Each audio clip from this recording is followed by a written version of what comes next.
Hello বন্ধুগণ, আজকে আমরা কি রেসিপি করব তোমরা কি জানো? আজকে আমরা গুদা মাছের রেসিপি করব। তো বন্ধুগণ, তোমরা যদি ভিডিওটি পুরো দেখো তাহলে তোমরা জানতে পারবা গুদা মাছের ভিডিওটি কেমন করে, গুদা মাছের রেসিপি কেমনে বানাই।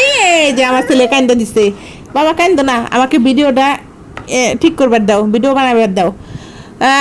গুদা মাছের রেসিপিতে প্রথমে আমি এখানে পেঁয়াজ মরিচ দিয়ে নিলাম, তারপরে পানি দিয়ে নিলাম, তেল দিয়ে নিলাম, তারপরে তার মধ্যে এখন ময় মশলা দিতেছি।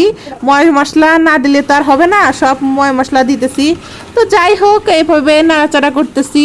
তারপরে আমি আজকে গুদা মাছের রেসিপিটা কিন্তু শাক দিয়ে করব।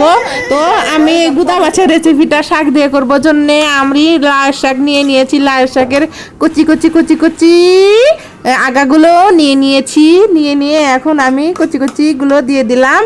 এখন আমি নাড়াচাড়া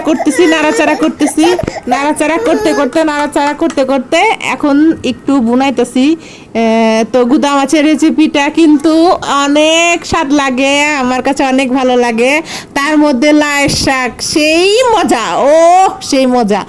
আর আজকের গুদা মাছগুলো কিন্তু বেশি নাড়া যাবে না, নাড়লে কিন্তু একদম ঢিসমিস হয়ে যাবে, নাড়লে কিন্তু একদম ভেঙে যাবে। তো যাই হোক, গুদা মাছের রেসিপিটা তোমাদের কাছে কেমন লাগতেছে আমাকে কমেন্ট করে জানাও। আমার ইউটিউব চ্যানেলে শাওন জান্নাত ব্লগে তোমরা এই গুদা মাছের রেসিপিটা পাওয়া যাবে, সেখান থেকেও তোমরা চাইলে দেখতে পারো।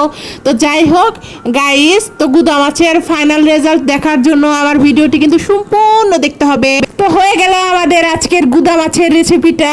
তো অনেক ঝরঝরা হয়ে গেছে, তো চটচটির মতন হয়ে গেছে আজকের গুদা মাছের রেসিপি। তো তোমাদের কাছে যদি ভালো লাগে তোমরা বাড়িতে বানিয়ে খেয়ে দেখতে পারো। আল্লাহ হাফেজ।